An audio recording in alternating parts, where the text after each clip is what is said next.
but it rips it harder. I'm the best ever. I'm the most brutal and vicious and most ruthless champion there's ever been. There's no one can stop me. I'm the best ever. Okay, joining me now is Jason Sargus, co-founder of one of the East Coast's fastest growing MMA facilities, Brazen Boxing and MMA. Jason, it's awesome to have you on the show. It's great to be here, Mike. Thanks. Now, you're Brazen's head trainer, a partner in the Brazen Sports Agency, and a former fighter yourself. You're a 3-time Grappler's Quest champion, a NAGA champion, and a former Division I wrestler for West Virginia University. Sounds like a ton of hard work. Yeah, it was, and still is. Wrestling and the grappling aspect of the sport has probably been the most grueling and difficult on my body. So I'm still paying for some of those early years. And, but it's taught me a lot, and it's helped me develop both as a coach and a competitor. Now, you're from a small town in Pittsburgh. What was life like growing up? I grew up not too far from the airport area of Pittsburgh. Small town, small school. It's since developed quite a bit, but Western Pennsylvania is, in my opinion, the wrestling capital of the world. We have the Pennsylvania All-Star team that takes on, the United States All-Star team, and it's fairly competitive. Pennsylvania is a strong wrestling state, and Western PA, especially that close to the Ohio Valley, there's some stout competition there, and that's what I grew up with: wrestling, football, gritty, blue collar, tough, aggressive, and kind of in your face. So once you completed high school, you stepped onto the campus of West Virginia University. You wrestled under Hall of Famer Nate Carr, who was a bronze medalist in the 1988 Olympics. What were some of the things you learned from Nate that prepared you for where you are now? I think his athleticism was something that I didn't really appreciate until I tried to wrestle like he did. I watched a lot of his highlights. I watched him train. He was actually trying to make an Olympic bid while I was there at West Virginia. And I learned pretty quickly that my style had to be my own. I didn't have that kind of athleticism. I didn't have those kind of reflexes. I just didn't. And trying to, be the next Nate Carr, oh God, that would have been great. It would have been fantastic. 3-time national champion and an Olympian and a medalist at that. But right now I'm the first Jason Sargus as opposed to the next Nate Carr. But I've taken away from that. Not everyone can wrestle like the next guy. You have to adjust both as a coach and a competitor and take a look at the attributes of the individual, because they are just that. They are individualized, and if you don't account for that and you try to fit everyone into the same mold, it can be problematic, and you end up not getting the best and the most out of your athletes.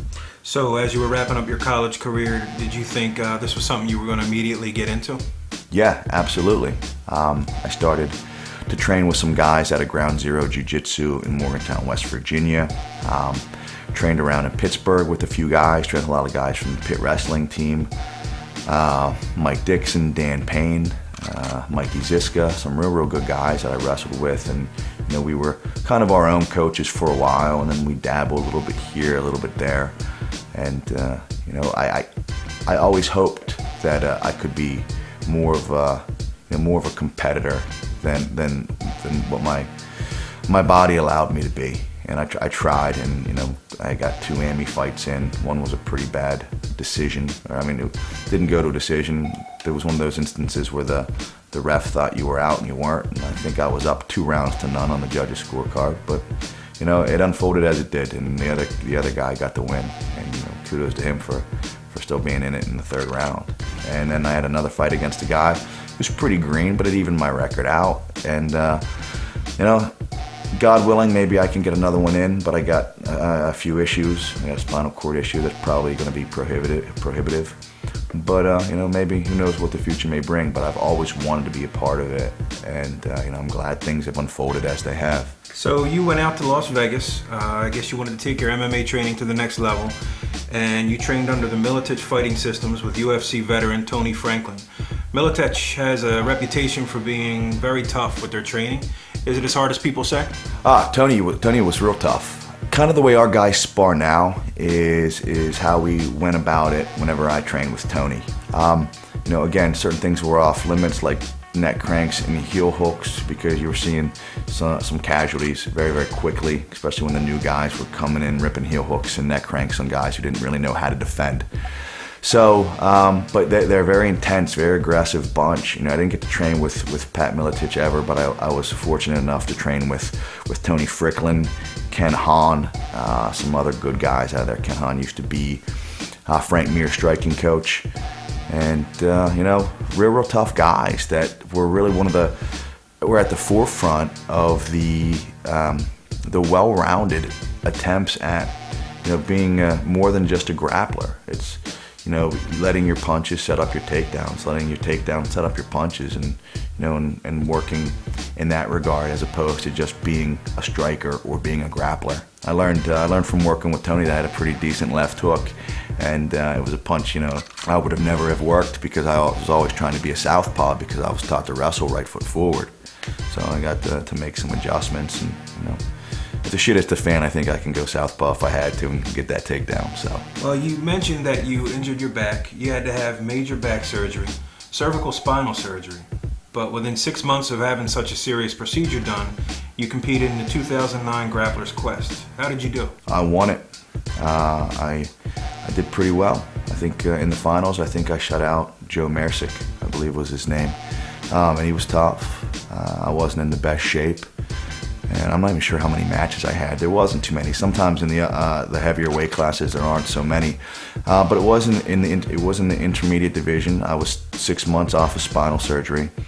They, instead of going through the typical fusion procedure where they take out the you know, the affected disc and put in a piece of bone, I had them put in a prosthetic cervical disc because I had 2 blown discs above and below, but the one that was affected at the C5-6 level was pushing on my spinal cord, and there was spinal cord compression. Caused a pretty severe strength deficit in my left arm, and at one point I actually thought I was either having symptoms of neuropathy and radiculopathy so severe I was afraid it was ALS, you know, Lou Gehrig's disease. It was a real concern. So once I relieved the pressure off the nerve and off the spinal cord, I recovered pretty quickly. And, you know, I think I have a video of my first match back, and I was a little doughy and not quite in the shape I should have been in. I probably should have had a shirt on at the time, but I was going no rash guard. But you know, in the end, I won. I did pretty well. Didn't get hurt. And you know, even 6 weeks before that neck surgery, I had full reconstructive ankle surgery. So it was a pretty big comeback for me on both levels, you know, both top and bottom. We're going to be back with more Jason Sargus in one moment.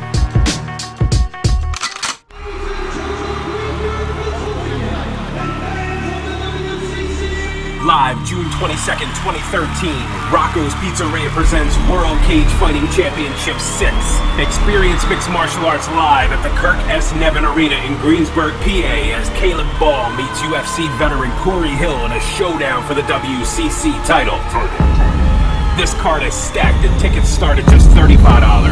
Log on to www.wccmma.com to buy your seats and be there live. For more information, call 570-778-6215. Rocco's Pizzeria, the pound-for-pound Kings of Pizza presents World Cage Fighting Championship 6, live June 22nd.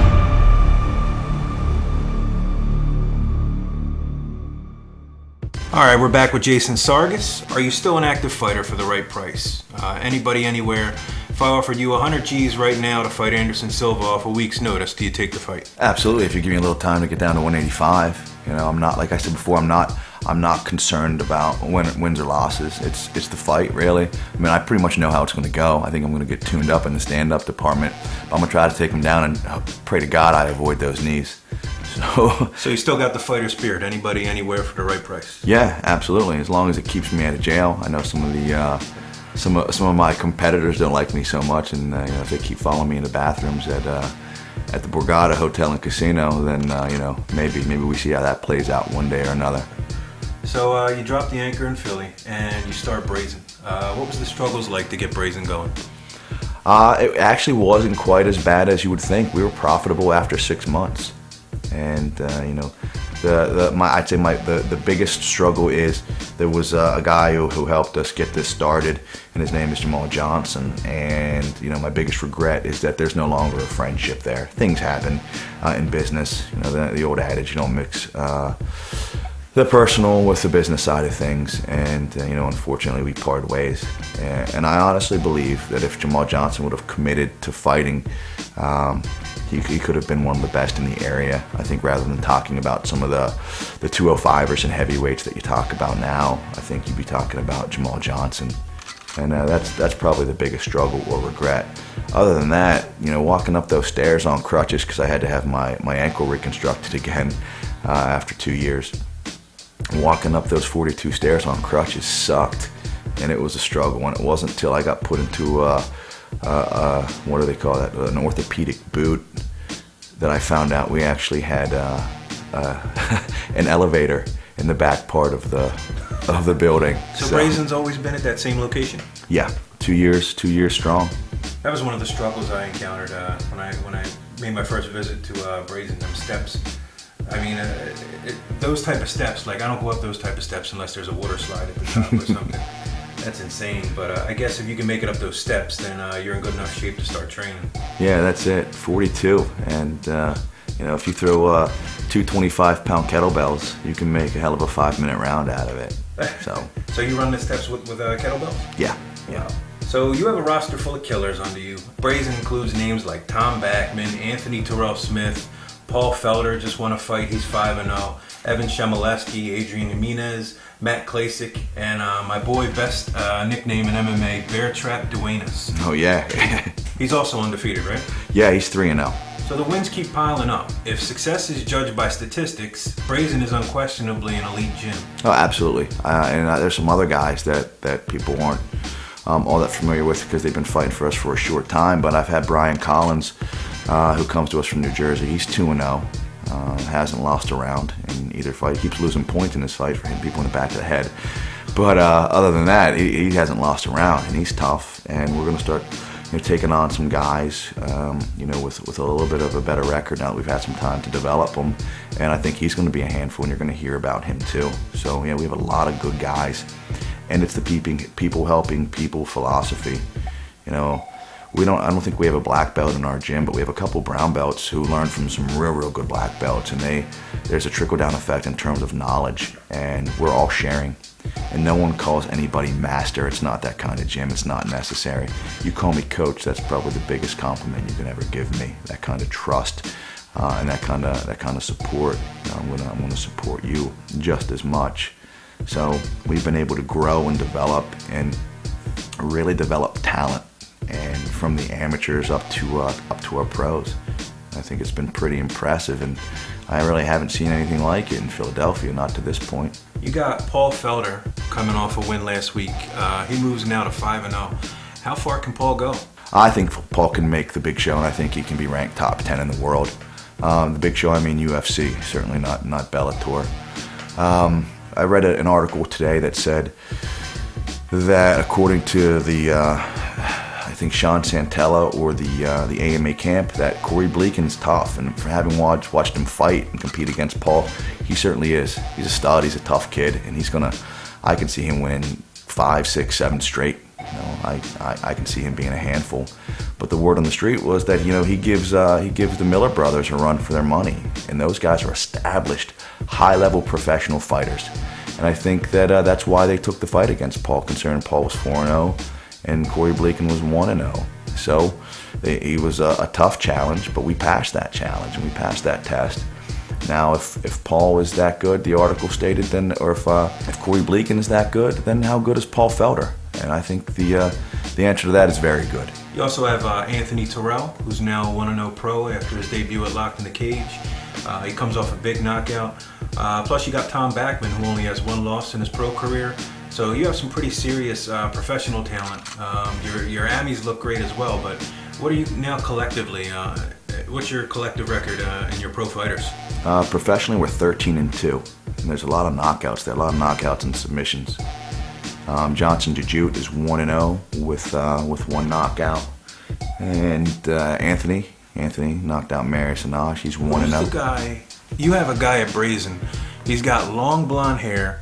I was at one of his fights. He punched some dude in the face. The dude went limp for like 6 minutes. Matt Chisnowski. He's the Viking looking guy with the blonde Viking hair? Samurai, they call him. Wow. He was one of our amateurs. He's 2-0. He's also a decorated wrestler. He's a Division III All-American, but he tore his retina, or had a detached retina, and he'll be out for a while. So he's gonna get that fixed up, and hopefully we can see what he can do. But that kind of punching power from a wrestler is a scary, scary thing. He's very impressive, and I think he's got a tremendous upside. Torn retina though, to end Sugar Ray Leonard's career, so hopefully he bounces back from that. Yeah, let's hope. Your staff is pretty exceptional. You got Walt Mora, who's one of the nicest people I've ever met and a former Golden Gloves champion. You have Pat Sabatini, a 12-1 amateur, who could probably go pro today if he wanted to and smash most of the local scene's pro champions. Did they make Brazen run smoother for you? Oh, absolutely. They're fantastic instructors, and there's a level of composure that they bring that is needed. I'm calm under pressure, but I'm also pressure under calm, I guess. So there's times where I can get a little bit animated and a little bit aggressive and be kind of brought into the muck and fray of the MMA fight scene and let emotions run high and take over. These guys are cool as ice, and they are very necessary, and they are smart, good coaches. And if it weren't for Walt Mora reminding me to breathe, then I probably wouldn't be here today. I probably would have stroked out probably a couple months ago. And if it weren't for Pat Sabatini having that blend of wrestling and jiu-jitsu, because I just don't buy some of the true jiu-jitsu stuff in MMA. I got a feeling that's why some of these guys are getting elbowed in the face, double clutching on arms, going into deep half, and just getting pummeled in the ear, in the side of the head. He's got that it factor in terms of tying wrestling and jiu-jitsu together to where I've barely even scratched the surface to what he knows and can do and can teach and implement. So, with those guys, it's been fantastic. Okay, we're going to take another break. We'll be back with more Jason Sargus in 1 minute. All right.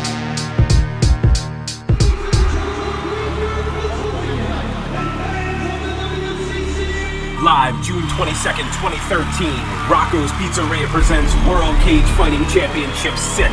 Experience mixed martial arts live at the Kirk S. Nevin Arena in Greensburg, PA, as Caleb Ball meets UFC veteran Corey Hill in a showdown for the WCC title. This card is stacked and tickets start at just $35.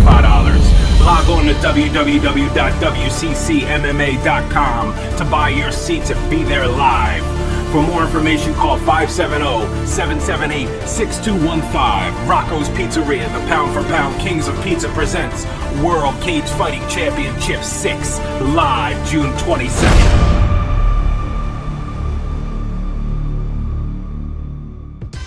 Okay, we're back with Jason Sargus. So your partner in Brazen MMA and the Brazen Sports Agency is also your girlfriend, Jessica Richmond. Now, as a man, I enjoy being able to buy my wife a new pair of shoes or take her shopping or to a nice place to eat. I like to impress my wife with like little shit and feel like I'm actually, worth my space. My wife Deb's a homemaker and I make the money, so I feel good when I can do something to impress her. Jessica is completely independent. Correct me if I'm wrong, but she's a very successful attorney with her own money. She's a beautiful woman, a fitness instructor, and she's also an MMA fighter, so you can't even impress her with the whole I'm an MMA tough guy thing. No, I can't. Every once in a while I try to throw out a lofty word and hope I use it correctly, but I forget that she's a Penn grad sometimes too, and she's got me beat on all levels. She's as smart as they come and as tough as they come. So to help us guys out, how hard is it to date a woman who has everything on her own? Any pointers? All right, you have to fake really high self-esteem all the time. No, thank God I'm pretty good at my job, and we've been successful as a gym, because if I wasn't, there would be some serious insecurity there. Because she is as successful as she is. She's smart, she's tough, and she's a fighter. And not unlike me, she got started in this game late. She got her first amateur fight at 35 years of age. and she did very well, won by armbar. And you know, she's only been doing jiu-jitsu as long as she's known me, and that's 4 years or so. But yeah, she's as tough as they come. She really is. Did you ever have a friend call the house pretending to be Dana White, hoping Jessica would answer and be impressed? No, I probably should think of that though. I might have to do that before this airs. Is it true you're working on cures for cancer and world hunger to see if it impresses Jessica? I think it might. The one thing about Jess is that altruism runs pretty deeply in her veins. She not only is she the toughest, smartest person I know, she is the best person I know. And you know, just being around her family makes me think, one, I got to be a better goddamn boyfriend and a better person. She is on that level. She truly is. She's funny. She's smart. She's tough. You know, she's a knockout, and she'll knock you out. So, and the one thing that, you know, if you watch the video of Anthony's fight, you can hear her in the background yelling profanity. She's pretty protective of me also. So, you know, sometimes I start to think, I feel so secure because I got my girlfriend protecting me. Then I got to man up a little bit. So it's been great. She's you know, she's vital to what it is that I do. Does she have any fights coming up on the horizon? Yeah, July 20th. She's fighting. I forget the girl's name, and I apologize. But a tough Muay Thai girl out of Pittsburgh, and you know, we get to see how well that the girl she's fighting brings her ground game, and you know, how well Jessica's Muay Thai defense has developed, because she can punch a hole through someone. She's got great big knuckles, and she's strong like a man. So, you know, punching power is not a problem for Jess. Takedowns, slams, body locks, not a problem for her either. So I just want to make sure she tends to business in terms of continuing to develop in terms of Muay Thai, especially if she decides she wants to go professional. Those kicks come to the head and they come pretty quick. Per the dictionary, brazen means to face or undergo with bold self-assurance. You seem to have a reputation of being bold. Are you misunderstood? Yeah, I think I'm a little bit misunderstood.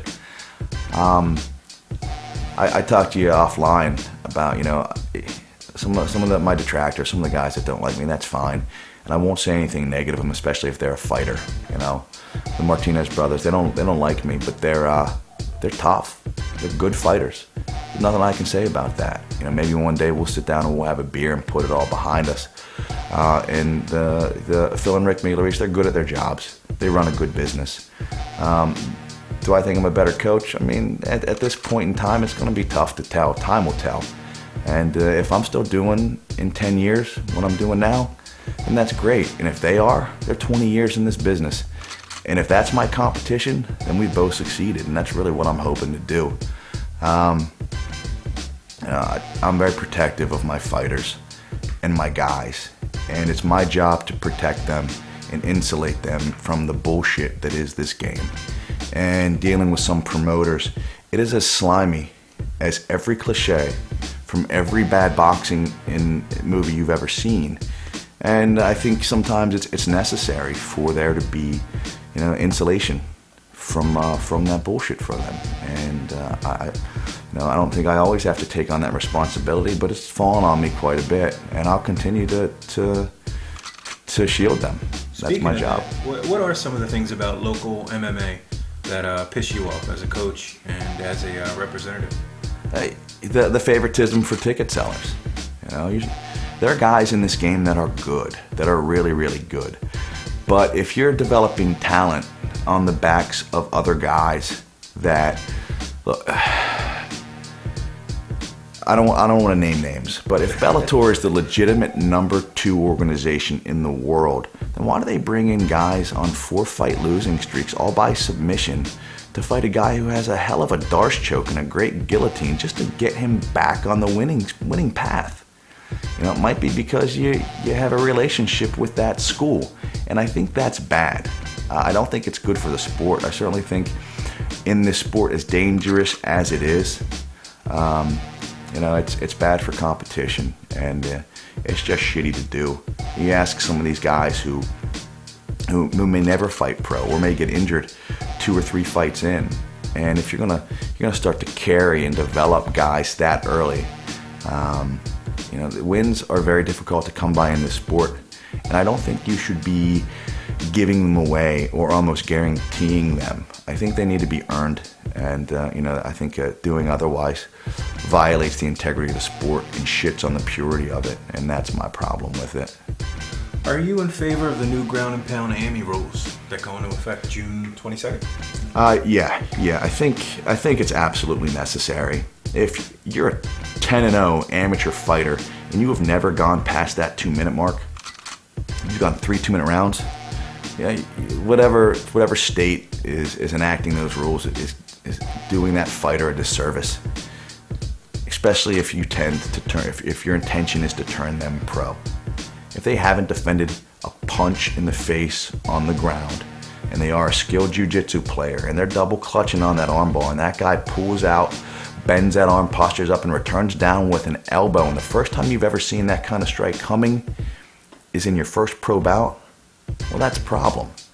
So there needs to be a progression and a development, and I think what Greg Serb has done is a good start. I think it really is.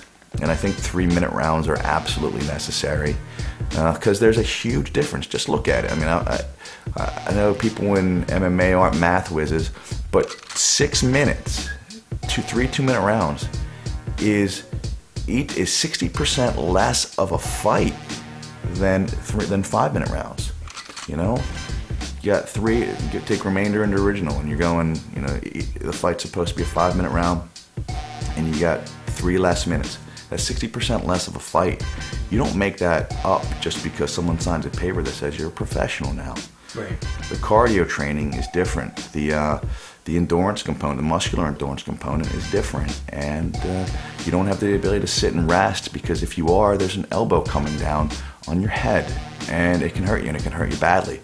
So being aware of it, recognizing it, and progressing and developing from there is what's going to be essential and necessary in this game. Any techniques you'd like to see banned? Some people want to ban foot stomps against the cage. It's really easy to break the foot bones and can put you on the shelf for 6 months to a year. Any techniques that you think just aren't necessary and should be banned in MMA? I would say the 12 to 6 elbow. I don't like that it's illegal. So I'm going to go the other way with this. Especially whenever you can do that same damage to the person from a side elbow, if thrown correctly. I believe the initial reasoning for the 12-6 elbow being banned was because they saw people breaking ice with that kind of motion. I think it's a bit of an odd rule, and and all you have to do is adjust it even slightly, and it's still going to be legal. So all you do is just come in from 1 o'clock to 5:30, and it's still going to be legal. So that, and I'm not saying I want to make the sport dangerous because it is dangerous enough, but playing the game, putting that hand on the ground to keep yourself from getting kneed in the head. If you do that, I say take a knee. You want to do that, put yourself in position to really be beaten up with a front headlock series, to be darsed, to be work some power guillotines. But I don't think you get to play the hand up, hand down, hand up, hand down. It's kind of a, I don't want to say anything too aggressive, but it's kind of a pussy move, to be honest with you. I'm curious if there's one fight that you lost that you'd like to have back. What's the one fight that you wish you had another shot at? I'd like to get the Albert Alvarez fight for Anthony. That kind of, I think it really helped propel his career in terms of going professional. And that's great, but we had written that fight to be 3 3-minute rounds. I had asked Greg Serb, he approved it, because I said we didn't want it. I know how good Albert Alvarez is. He's really good. You think you're going to sneak a split decision from him if you're going 3 2-minute rounds in Kensington? No, not on Jasper Street. It's not going to happen. He's a good wrestler. He's got good chin. So, 3 2-minute rounds, they're both good. And when you got 2 good guys and they have limited time to work, that's usually going to be a very close decision. And then it becomes a bitch and a gripe fest over, it should have been 3-minute rounds. All of a sudden I get called a fuck dick by Will Martinez for bringing it up. Like, hey, no, that's just what we agreed to.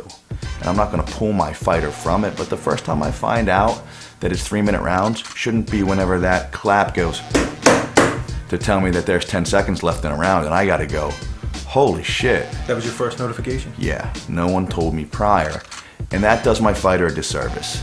And I have to answer to him in between rounds going, no one told me. I am sorry. Wow. So, that affects my fighter. And if you think I overreacted to it, then I apologize. And I take nothing away from Albert Alvarez. He's tough. They had a pretty good game plan, Again, it's still an amateur game plan, but it was a pretty good game plan. And they were going to neutralize a lot of Anthony's striking. But I think a win on any level over someone the caliber of Albert Alvarez, especially after he wins the almighty Bellator tryout, does a lot for Anthony, could do a lot for Anthony's career. And I think when you deny him that and you expect his management team or his coaches to be quiet about it, well, then you can go fuck yourself, because that's never going to happen. I got to protect my guys. And he deserved those extra minutes, right? It's 33% more of a fight. It's just necessary and essential for that kind of striker to work. It's bad enough we fought him in a phone booth in a very, very small cage. So, I'd like to get that one back. But I think on the professional level, Albert's not a 55er. And that's another thing you got to consider. Albert came up in weight against a big, strong kid in Anthony. And, he had to work that game plan. And that's one of the reasons why we thought 3-minute rounds would serve as an advantage for us. So, at the end of the day, they're in different weight classes. Anthony's a pro, Albert's still a budding amateur, and he'll have a great career, I'm sure. But I just think for a school that was less than 2 years in existence at the time, and a fighter who just hadn't had any split decisions go his way to that point, not really for any other reason but to see Anthony get what he deserved, at least in a couple of those fights. See a win over a tough kid put a smile on my fighter's face would have made my day, my month, and my year. I'm actually hearing that Albert's going to be going pro soon. So if we see that fight again on the pro level, it's going to be a sellout. Oh, I'm sure. I don't know if I can get Anthony to 45. Probably eventually, but at this point, hopefully whenever they meet up, it'll be for some big money. Yeah. On a big stage. Anthony still breakdancing? Yeah, almost every practice. He's doing something. One more thing about your fighters. Paul Felder. Is he really an established actor? Because the way that guy hits, I've watched some of his footage. I've seen him when I was down Brazen. I seen him hitting the bags, and then he'd go do something else, and the bag would still be shaking 20 minutes later. Actors aren't really known as tough guys. Some of the biggest are Tom Cruise. I'd kick Tom Cruise's ass. Bobby De Niro. I'm pretty comfortable I could tap Bobby De Niro. Paul Felder has to be the toughest actor of all time now. Oh, absolutely. One, he's a big 155er. And the thing about Paul is he has the ability to come off as this, even more so around us, this brash, aggressive individual. But, whenever you watch some of the work he's done, and yeah, he plays those roles, especially in his last one as Phil in Hurly Burly. I don't know if you got a chance to see that, but if you read the reviews, that is an angry, drunk 80s version of Paul Felder. And he did a great job with it. I think it just shows his diversity as a human being. He can tap into a few things, and that understanding of people in general allows him to have that kind of dynamic as both an actor and as a fighter. There's an intuition to him that I think allows him to be as successful as he is at both. You also have two of your guys who, down at Brazen who lost a ton of weight while training. I'm not sure if it was before they came to Brazen or during, but Tom Backman and Bear Trap. So I'm curious, one of the best things about Brazen is you have guys who were once built like me who are now built like you. And my last name starts with B, so Backman, Bear Trap, Bickings. I'm thinking I could be your next success story if I can make it up them steps. But how heavy were those guys? Were they heavy when they first came in, or? No, they both got into MMA separate from Brazen, and they were able to change up their diet slightly and just be much more active, not so sedentary, not so lethargic. They were able to move and really get themselves going. And the one thing about that kind of momentum is once you start feeling good enough, once you lose a little bit of weight and you feel good enough to move more, you do move more. So it is a 1 + 1 = 2, then a 2 + 2 = 4 type thing. And then there is that plateau that you can't out-train a poor diet. So then you make those adjustments to your diet, and certainly, eat according to your basal metabolic rate and make those adjustments, and then you lose more weight, you crash through those plateaus. But when it came time to get bear trap down to 50, 55, I think it was a catch weight of like 153 or something odd that we decided to for the fight. And Tommy Backman down to 155, who fought as high as 185 in his amateur career. We made some adjustments. I'm a very good nutrition guy. I work with some top-level boxers from Golden Boy, some top-level fighters in both boxing and mixed martial arts. I trained Gabriel Rosado for 3 straight fights, and that got him to a world title shot. So, I know what I'm doing in terms of nutrition and strength and conditioning.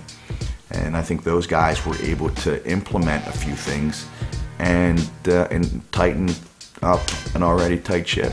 When was the last time you wanted to use your MMA skills on a civilian? You ever have road rage or anything like that? Yeah. I'm probably one of the worst drivers around. I'll admit it. I'm not very good. I don't know if I'm clinically diagnosed with low latent inhibition, but I pay attention to everything, which makes me pay attention to nothing. What's your pet peeve? Turn signals? Yeah. Lack of use? I mean, that's a problem, but my biggest problem is people who become more aggressive when I apologize for my piss poor driving. So when I give them the both hands up and I put my head down like, I know, I'm an idiot, my fault, and they decide to become even more aggressive, mistaking whatever act of contrition I demonstrate for weakness, that's when it's on. Did you ever have someone jump out and put the hands up? Yeah. The let's go sign? Yep. And it was a good day because I was about 215 pounds. I was in really good shape, and it was pretty hot in Vegas, and I came out in a wife beater, and they're like, oh, never mind, we're good. And I'm like, why does it have to come to that? And then one time before a date, I'm a bad driver. I cut a guy off. He pulled alongside of me, and he said, get out of the car. And I said, no. I'm dressed up. I got a date. I'm running late as it is. I really can't explain to her why I had to pull over and kick the shit out of you. So I'm just going to go. I think that I wish I could say that it was a maturity thing and a growth thing, but it was really just a timing thing. You had to take it on the chin? Yeah. Let him get one up? Sometimes you have to. Tell us a little bit about Sargus Strength Systems. It's my own individualized approach to strength and conditioning. Like I said before, I would consider myself a physical performance theorist. I've had 13 surgeries, 4 on my shoulder, my left shoulder, 1 on my right shoulder, 2 on my jaw, 1 on my cervical spine, 2 on my ankle, 3 on my left foot, and 2 on my right foot. Hell, it might be 14, I don't even remember. But I had to adjust the way that I trained. And you're seeing the growth of the fitness industry, and there's things like CrossFit, and CrossFit will get you strong and it will get you in shape, but it is very generalized, and it is great at making you great at CrossFit. Not necessarily perfect for getting you great at or well-conditioned for MMA. So there you need to specify a little more. And you also need to take into account that the same guy you're trying to have do muscle ups is also the same guy that fought out of 4 Kimuras that day, or maybe an Americana. And if you start stressing these joints in certain ways, then you're looking to cause some significant long-term degenerative damage. Torn labrums, torn rotator cuffs, things that's going to be difficult to recover from. So I went about it a little bit differently. I modified a few lifts, and some strength and conditioning purists think I'm an asshole and think I'm nuts. But I don't have people locking out, especially my boxers. I'm not going to have you lock out your elbows on certain lifts just so you get the full range of motion. And then I tell you to do 3 5-minute rounds or 5 3-minute rounds on the bag, and then you got tendonitis in your elbow, or you start to have some joint deficits and some problems. I don't want to see that. I think you have to make some adjustments and some changes. And I was forced to based on a lot of my injuries. And I still lift today. I can deadlift over 400. I still squat over 300. I don't know what I can bench because my shoulders are mush. But I think that you got to take a look at the individual and that individual's goal. Anthony Terrell, you've seen him. He's a freak athlete. Mm-hmm. He's a little bit different of a body type than even Paul or Tom. So I don't necessarily have to work the same fast twitch types of exercises for Anthony because he is that fast. What I can do is give him more of the concentric and eccentric strength, a nice push-pull protagonist antagonist type of workout, and make it so that I'll make him, he's already fast, I'll make him a little faster. He's already strong, I'll make him a little stronger. But I also want it to be that if he puts hands on you, I want him to have, and it's a great example, I want him to have that grip, constricting strength like a Rick Migliorese. Someone who's that strong, when you feel them start to squeeze your neck, you're like, holy shit, when is this gonna end? Either put me to sleep or let me go, one of the two. So that's what we try to develop. And if you watch my fighters, they do not tire. You know, I mean, fighting is tiring. So yeah, there will be some level of fatigue. But they look like legitimate professional fighters. You watch the way my guys look at the end of 15 minutes. If you can get it that far, they still look like they can go, and we train them that way. And the results have been what you see. You know, we win. Unquestionably 13-1. 13-2. 13-2 pro, and a whole bunch of AMI wins. We're going to take our last break. We'll be right back with more Jason Sargus and Brazen Boxing and MMA. Excellent.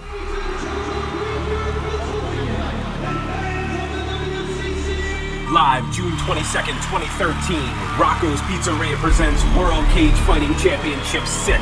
Experience mixed martial arts live at the Kirk S. Nevin Arena in Greensburg, PA, as Caleb Ball meets UFC veteran Corey Hill in a showdown for the WCC title. This card is stacked and tickets start at just $35. Log on to www.wccmma.com to buy your seats and be there live. For more information, call 570-778-6215. Rocco's Pizzeria, the pound-for-pound Kings of Pizza presents World Cage Fighting Championship 6, live June 22nd.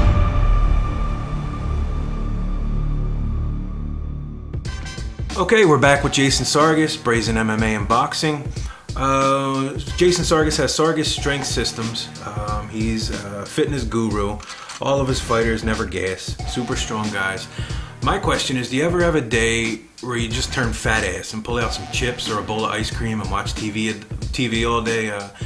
You and Jessica make good money. You guys own a gym. She's a lawyer, so your fridge must be packed with good shit. Like real Cheese Whiz, not the fake Walmart stuff or anything. What's splurging for you? Splurging is the post-weigh-in meal. I tend to diet strictly with my fighters, just so that it doesn't, you know, it takes a toll on them mentally. And to see me sitting back and enjoying myself, even if I'm eating healthy, when they've got to adhere to pretty strenuous diet conditions and dehydration techniques for the 12 hours before their fight. You know, we don't do it too far out, but for those 12 hours, it really, really sucks. And do you do that, the 12-hour weight cut? Yeah. You actually do that with the fighters? I don't jump in the bathtub with them, but the sauna? I don't eat very much, so that way they feel like they're not alone in it. And then after my fighter weighs in, we have a protocol where we don't allow them to do anything but drink or take in fluids for 90 minutes. That's a little secret. You guys want to use it, trust me, your fighters are going to be better for it. You don't even have to credit me. Someone smarter than me came up with it, so you can steal it from me because I stole it from them. But after those 90 minutes, once you take in fluid, we have that post-weigh-in meal. And that's just water? Yeah, it's a combination of things. Water. We want to make sure we stay on top of the dextrose. We want to make sure that the electrolyte balance is there. Before we start throwing in too much sugar, we want to make sure that they're hydrated and the proper salt content, and then we'll up the sugar. And then there's a sliding scale. There is a science to it, and if you do certain things too abruptly, you're going to get diarrhea, you're going to get cramping. If you start to eat too quickly, remember that water is required for digestion, and if you've been avoiding it so that you can make weight, and the first thing you put in yourself is a cheeseburger, there is going to be a bottleneck roadblock in your digestive tract, and it is going to be problematic. Then you're not going to want to eat for another 6 hours, and when trying to get up to training weight, so if you're 55 or that's been training at 172, you're not going anywhere. You're gonna have a lead belly for about 4 hours, then you're gonna fall asleep and you're gonna wake up at 161 pounds going, shit, this is the smallest I've ever been. So But like, to get back to your question, once they say eat, you know, we take in the proper macronutrient ratios, but we take in as much of it as we can: carbohydrate, protein, and some good fats, and we'll kill it. And we'll kill it hard. Your fighters all have their own different skill sets in the cage. They all seem to have one thing in common, though: the warrior spirit. They don't quit. I watched Evan Chmielewski get hit with a brutal punch. Actually, I think it broke his orbital bone and gave him a slight skull fracture, but he recovered and kept fighting. They say you can't teach hard. Can Jason Sargus teach hard? No, I wish I could. If I could, I'd have been a millionaire 5 times over. What you can do is you can create an environment that ups the level of intensity, that decreases the capability to quit. But in the end, our thresholds are our own. And if a human being doesn't want to push it, or if they're frozen with fear, there is no pep talk in that corner that I can give them. The fight or flight response usually takes about 20 minutes to break. And if they're in that flight zone, then, you know, and they're ready to go and defend themselves, that's fantastic. If they're in that fright zone and they are fucking broken by fear, there's no talking them out of it. Not in the 60 seconds between rounds. There just isn't. Have you ever had a fighter just, you don't have to name names, but just freeze up and not want to go back out? No, we've been pretty good about, I don't want to say we've ever weeded anybody out, but there is a level of intensity in community in our gym where the like-minded tend to gravitate towards one another. So if you're a selfish quitter, you don't tend to last very long in our gym. You know, you decide it's not for you and you move on. So we've been blessed there. We've been lucky, and the quality of individuals have just promoted and produced more quality individuals. I'm going to start the call-out clock now, which is something on this show where we give you a little bit of time to call out somebody you may be pissed off at, somebody you'd like to match up one of your guys with, anybody that's wronged you, the cable guy fucked up your cable, you know, anybody that you want to come at, call out, or anything like that. Anybody? You know, I'm going to call it a group of people, and I'm not going to be too aggressive about it because I finally see some people are starting to recognize and understand this is a very, very tough sport. And if you try to over-promote your guy by telling everybody it was a fluke or that they got lucky, not only are you discrediting the individual who worked hard for that win, but you're also doing your fighter a disservice for making him think that there's not a deficiency or a deficit. So I say, go fuck yourselves, address that deficit, and stay off the goddamn chat boards and internet or whatever the fuck you decide to do, and go tell your fighter to work on clinch defense. Motherfucker. And now it's time for Chillax, Tap, or Pimp Slap. Chillax, meaning you can hang out with anybody in history. Tap, meaning you apply an incredibly painful submission until you feel like letting go. And Pimp Slap, meaning, well, a good old 70s fly guy Dolomite pimp slap square in their fucking face. Alright, Chillax, that's who I like to hang with. You know, I got so many good guys in the gym that I've been spending so much time with. This is anybody in the world now. Anybody in the world. I like to probably, and this is going to sound a little bit cliche, but other than the Martinez brothers, because I think it would be a great conversation to sit back and bullshit with them a little bit just to figure out why they hate me so badly, I'd like to pick the brain of, one of the greats, Greg Jackson. Greg Jackson. He is very good, and I think eventually people will start to understand that I'm not saying I'm as smart as Greg Jackson, but I'm pretty smart. The more you talk to me, the more you study me, the more you pay attention to my bio. I am not a dumb person. So I think if I'm allowed to surround myself with a great mind like that, I can benefit from it. Because if you're the smartest person in the room, you're not learning anything. If you're always the smartest person in the room, you probably surround yourself with some fucking dumb people.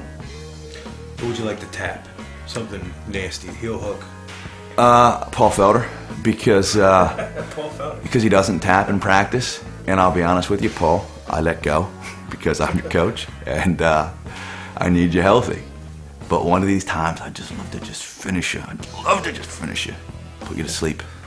I'd wake you back up, though. I love you, brother. What about the pimp slap? Pimp slap. I'd like to go back in time and pimp slap myself.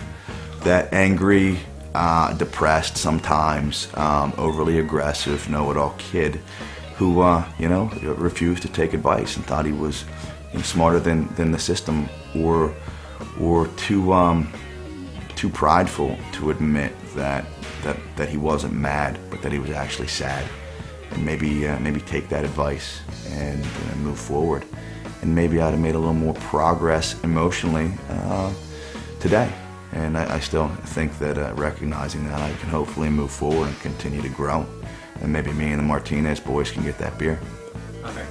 What's next for Brazen and Jason Sargus? Anything coming up? My goal right now is to get some of my fighters to either the World Series of Fighting or to the UFC. You can take that first class trip to Bellator, but it's one way. It's a one-way ticket. You're not stopping at Dana White's house, and there's no layover at the UFC.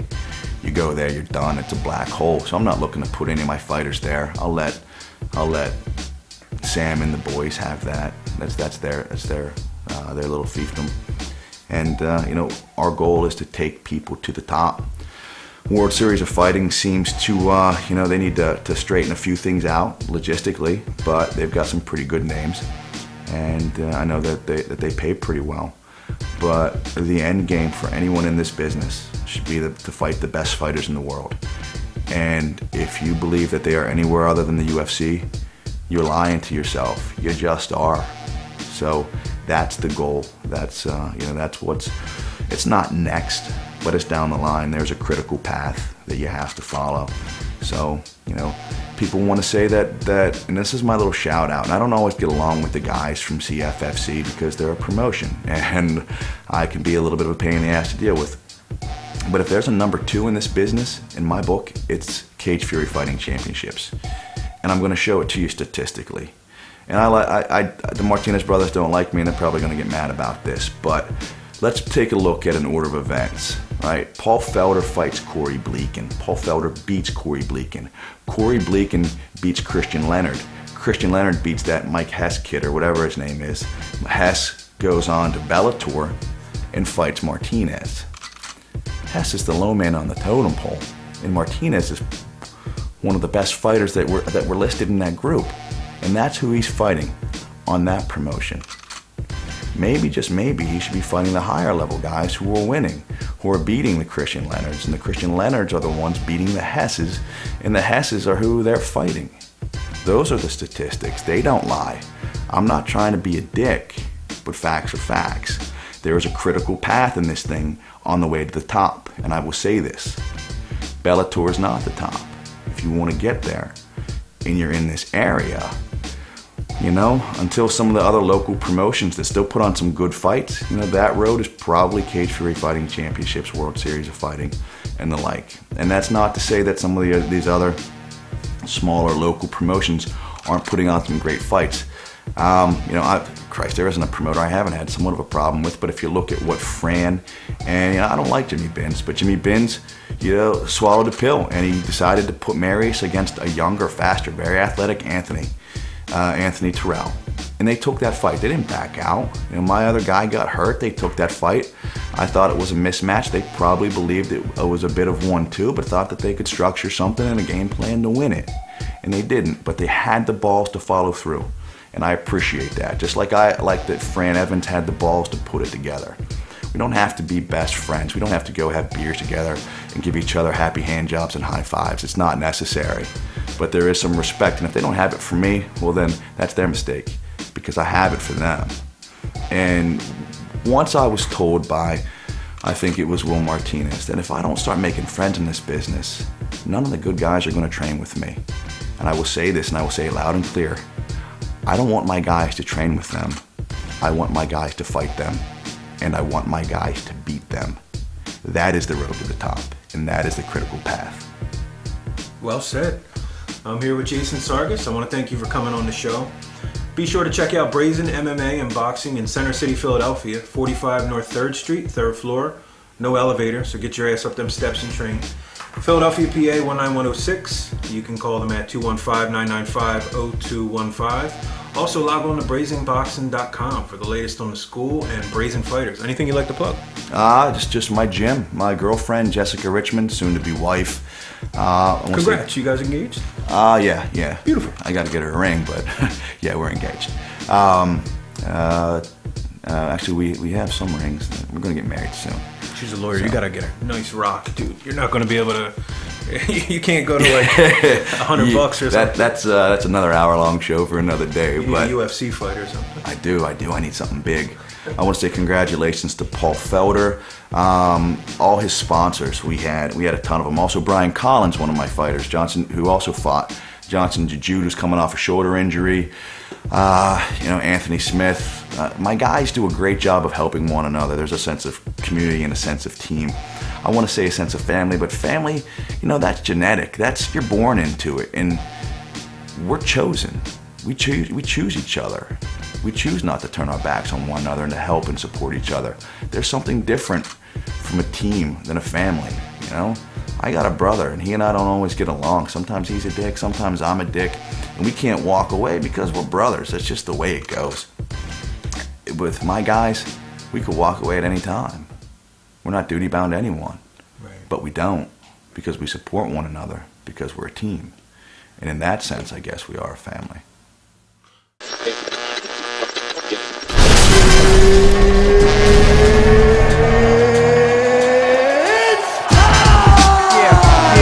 Gonna rip it harder, I'm the best ever. I'm the most brutal and vicious and most ruthless champion there's ever been. There's no one can stop me, I'm the best ever.